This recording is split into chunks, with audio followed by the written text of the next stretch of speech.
What if the reason your business feels stalled isn't because you lack clarity, calling, or even capacity, but because the gifts that God has entrusted to you as a CEO are still sitting in storage? Today, we're talking about potential energy versus kinetic energy, why Jesus called one servant faithful and another wicked and lazy, and how your work becomes workship when you stop managing your business out of fear and start stewarding it in faith. So if you're a Christian business owner who wants to be faithful and fruitful with your time and results, this episode is for you.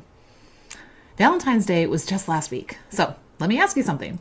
Maybe you received a gift from someone special in your life. And if you did, chances are they didn't give you something random, right? Or something they expected you to toss aside or let get buried under the clutter of everyday life. They probably gave you something they hoped you would use. Why? Because a gift is an expression of affection. It says, I know you, I see you, I care about you. And when you use a gift, it actually deepens the relationship between the giver and the receiver. Think about it. When someone gives you something meaningful and you never use it, the issue isn't really the gift. It's often the disconnect in the relationship. And that's where this starts to matter spiritually. Because the gifts that God has given you, especially the ones He expressed through your business, weren't given randomly. And they weren't meant to sit on a shelf. They were given to you in love, with intention, and with the expectation of a relationship and response. That's because gifts are meant to be received and then released. And I want you to sit with that for just a minute. If God gave you the gift of a business, and your insight, your leadership, your creativity, your ability to see what others miss, He didn't do that casually. He didn't give it to be admired from a distance or tucked away till someday. He gave it to be used, to be open, to be stewarded with intention and trust. And if part of you is thinking, I don't want to waste this gift, I just don't want to misuse it either, then you're not alone. That's actually why I created CEO Focus. It's a space for Christian business owners who don't want to hustle their way to success, but also who don't want to bury what God has entrusted to them. It's where we take God-given gifts off the shelf and put them to work in a way that honors Him and sustains you. I'll share more about it later, but for now, just know this. There is a faithful way to move forward, one that doesn't require fear, burnout, or striving. And if your heart is leaning towards stewardship instead of storage, you're exactly who CEO Focus was created for. So check out how the system and support will help you to steward your gifts and increase your results at redeemhertime.com/focus or click the link in the show notes.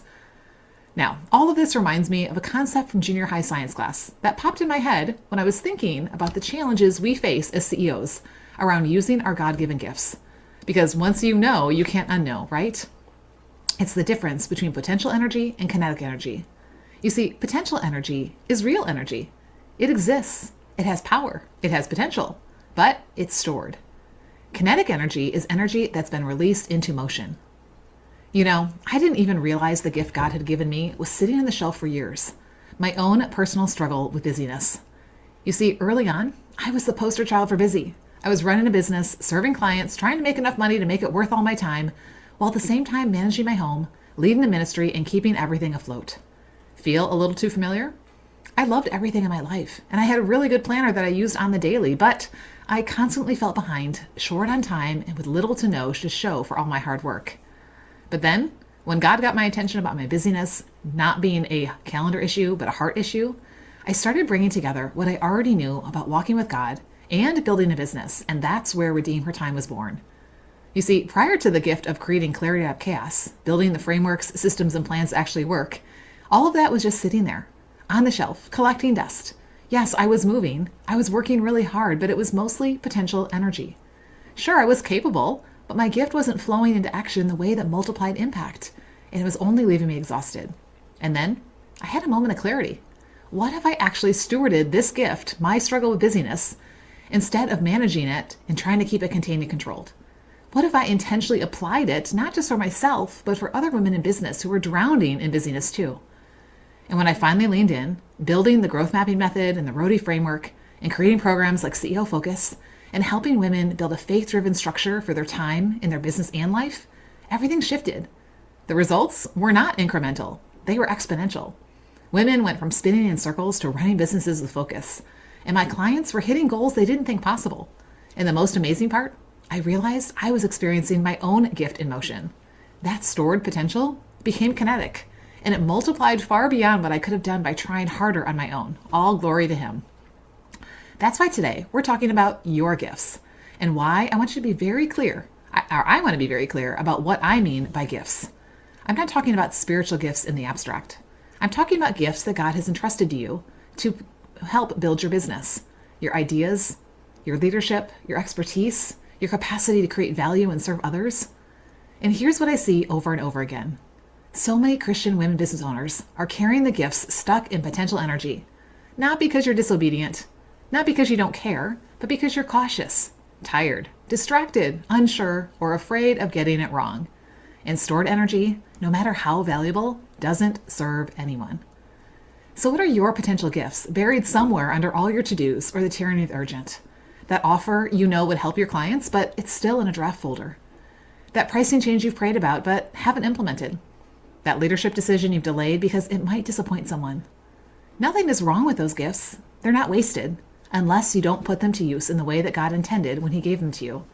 They're just being managed, aka contained, instead of being stewarded. That's why, under the inspiration of the Holy Spirit, the Apostle Paul warns us in Ephesians 5:15 through 16. Be very careful then how you live, not as unwise, but as wise, redeeming the time, or making the best of every opportunity, because the days are evil. In business, we often hear make the most and assume it means doing more tasks. But this verse means investing the gift of time. Use what you've already been given with wisdom and intention. And did you notice the why he gives? Because the days are evil. That's not to say there's a demon behind everything on your to-do list, but rather that there are so many things that are not of God that would gladly distract our time such that kingdom work is not being done. And then notice what he says next in verse 12 or 17, the one most people skip. It says, therefore, do not be foolish, aka unwise, but understand what the Lord's will. Did you know how we evaluate where to invest our time is not just about using the gift of time wisely, but also about understanding God's will for us? I don't know about you, but I want to know that I am honoring the Lord in the big things as well as how I use the seemingly insignificant moments that he places in my hands every single day. And this matters deeply for us as CEOs, as Christ-empowered operators, because spending time without understanding isn't stewardship, it's striving. God isn't saying that you need to have more time or ask you to run faster with the time you have. He's asking you to lead your business with clarity about his will by how you invest the gift of time that he has given you. That, my friend, is where WORKship begins. WORKship is when your work becomes an act of worship, not because you always check every box, not because you always hit every goal, but because it's always surrendered to his direction about how to use your time wisely. Your 24 hours carry a lot of potential energy, and it's tempting to over-spiritualize it by saying you won't move forward until you pray more about it. Now, I'm not saying you shouldn't be praying about where you spend your time in your day, but we all know when we've used the I'm praying about it to hide from what we already know we need to do. That's why WORKship requires movement, faithful, obedient, intentional movement to invest the gifts he's given you in your business, which includes your time. Now, if you've been around my world for any length of time, you might get tired of me talking about the parable of the talents, or more accurately, the parable of the servants from Matthew 25. And honestly, sorry, but not sorry, because this parable is everything when it comes to how we think about our faith, our work, and the gifts that God has entrusted to us, especially in our business. You see, there were 3 servants. There was the same master, the same trust when he put that talent in their hands. Each servant was given something valuable, not as a reward, but as a responsibility. 2 of the servants took what they'd been given and put it to work. They move, they act, they risk, and they multiply what was entrusted to them. But one servant does something that sounds reasonable on the surface. He buries the talent. And here's what's important. The buried talent wasn't destroyed. It wasn't wasted. It wasn't lost. It was simply managed. It was kept contained, controlled, and preserved. Managing asks the question, how do I protect this gift so nothing goes wrong? And that may sound wise until you realize it's actually rooted in fear. Because fear is always focused on loss. Fear is always asking, what if? But stewardship asks a very different question. How do I honor the master's wishes who entrusted this business or this gift or this time or this talent to me? And that question isn't driven by fear. It's driven by faith. And it's not about staying where you are, because stewardship, by definition, expects growth and expansion. And that is the real distinction that Jesus is making here. The difference between the servants isn't effort. It's not intelligence. It's not even strategy. It's not even how many talents they got. You know what it is? It's faith. The fearful servant reveals the heart of the issue when he says, I knew you were a hard man. In other words, I didn't really trust you. He didn't truly know the master's heart. And when you don't trust the heart of the one who entrusted you with a gift, you will always default to managing out of fear instead of stewarding by faith. And this is where the parable gets uncomfortably personal for us as business owners. Because when we bury our gifts, delay our obedience, or keep everything tightly controlled, it's often not because we don't care. It's because we're not fully trusting the master behind the mission. And Jesus is clear. Faith doesn't hide what's been entrusted. Faith puts it to work. So, where might fear be showing up in your business? Maybe you're managing out of fear sounds like, I won't raise my prices even though I know I'm underpaid. Or, I'll stay overcommitted so no one is disappointed. Or, I'll stay busy instead of making one clear growth decision. But stewarding by faith? That sounds like, well, God entrusted me with this business. How do I lead it wisely? Or what structure would serve my clients and my capacity? Or what would faithfulness look like right now? And this is where I want to say this very clearly, especially for my fellow Christian business owners who sometimes feel a little tension around growth and money. Stewardship should motivate a healthy sense of productivity and profitability. Let me say that again. Stewardship should motivate a healthy sense of productivity and profitability. Not hustle, not burnout, not fear-based busyness that looks productive on the outside, but feels chaotic on the inside. You see, biblical stewardship was never about doing more for God. It's about doing what He's entrusted to you with Him. Because fruitfulness, including financial fruit, is not something to apologize for when it flows from trust and obedience. Profit is not the opposite of faith, and productivity is not the enemy of obedience. When your work is aligned with God's purposes, when your decisions are made from trust instead of fear, your business becomes a place of worship. Your planning becomes worship, your pricing becomes worship, your systems become worship, your growth becomes worship. That, my friend, is WORKship.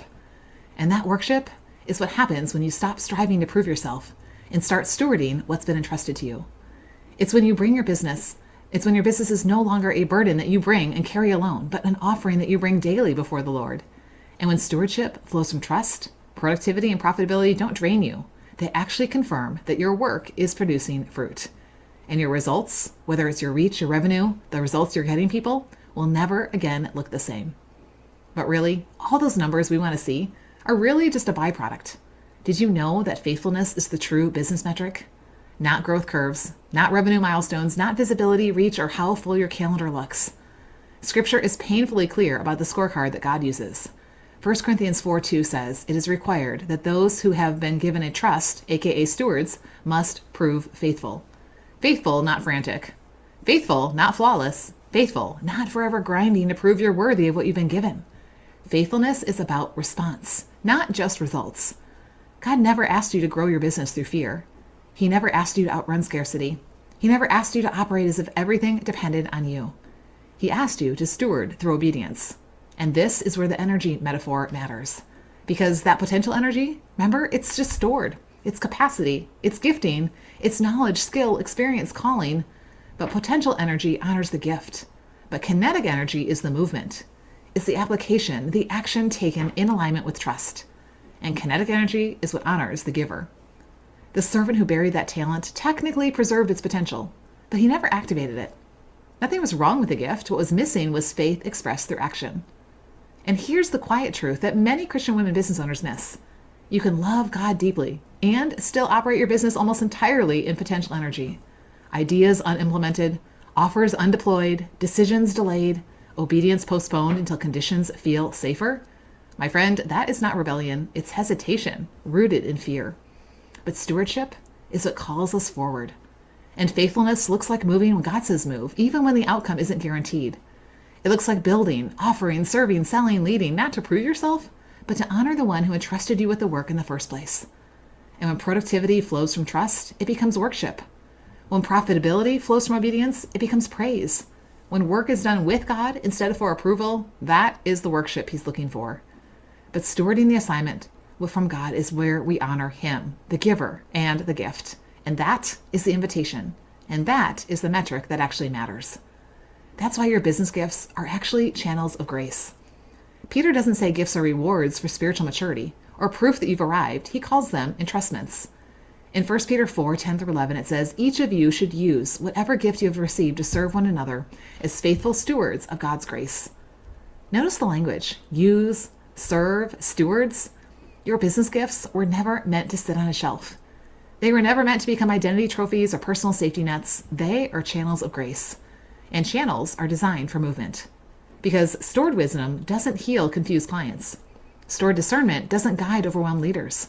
Stored leadership doesn't steady shaky teams. And stored capacity doesn't multiply kingdom effect. Grace flows when gifts move. That, my friend, is why avoidance, delay, and overmanaging often feels heavy in our bodies. Because we're trying to dam up what God designed to flow through us. And this brings us to the real starting point of stewardship. Stewardship begins with knowing the master. Because at its core, business stewardship isn't about better calendars, cleaner systems, or sharper strategies. Yes, those things matter, but they're secondary. Stewardship is relational before it's operational. When you know the master's heart, you trust his character. When you trust his character, you stop assuming he's harsh, demanding, or waiting for you to mess up. And when you stop fearing the master, you stop bearing what he has entrusted to you, and you move. You offer, you lead, you price, you decide, you release what's been sitting in potential. And in that place, something shifts. Your business stops being something you manage for control and becomes something you steward in surrender. And your work becomes workship. Not because it's perfect, but because it's yielded. Not because it's impressive, but because it's obedient. That, my friend, is workship. Grace flowing through surrendered hands, movement fueled by trust, and a business that honors the master and the giver by doing what channels were always meant to do, and that is to flow. So if you're listening right now and thinking, Lissa, I really do want to steward my business well, I just don't know how to move forward without burning myself out or slipping back into busyness, then I want you to hear this clearly. The tension doesn't mean you're unfaithful. It means you're aware. Because most Christian business owners don't struggle with willingness, they struggle with direction. They don't want to bury their gifts, but they also don't want to exhaust themselves trying to prove their worth to God. And that exact gap between stored potential and faithful momentum is why I created CEO Focus. CEO Focus exists to help Christian business owners steward their God-given gifts on purpose, with clarity, peace, and follow-through, not a whole bunch of pressure. Inside CEO Focus, we use what I call the growth mapping method, a proven, simple, sustainable, and scalable way to put your gifts to work without losing your soul in the process. Here's what that looks like. A one-thing focus because, well, scattered energy isn't stewardship. Faithfulness requires attention, not overload. Then, a 12-week growth map because fruit grows in seasons, and God works in rhythms, not chaos, and your business is no exception. And then, weekly accountability and movement because obedience can't stay theoretical. Here's where faith is lived out in small, consistent steps, not giant leaps fueled by adrenaline that don't last. CEO Focus isn't about working harder. It's about aligning deeper. It's not hustle culture wrapped in Christian language. It's workship in action. A structure that supports trust instead of fear and movement instead of management, and stewardship that naturally produces faithfulness, fruitfulness, productivity, and profitability without burning you out. Because when your gifts move in alignment with the master's heart, it becomes your workship. So go check it out at redeemhertime.com/focus. All right, here's the question I want you to sit with this week. What gift has God already entrusted to you that you've been managing out of fear instead of stewarding by faith? And what is one worshipful step of movement that he's inviting you to take? Not 10 steps, just one, because stored potential honors the gift, but faithful movement turns your business into workship. So come share inside the Redeem Her Time community at redeemhertime.com/community, and let's invest our gifts and walk out our workship one step at a time together. Okay, friend, I'll see you over inside the Redeem Her Time community. We'll talk more about this. Thanks for joining me for this episode. Until next time, remember, instead of chasing time on a clock, trying to control it, receive the gift of time from the one who truly holds it. Because as his daughter, you have time.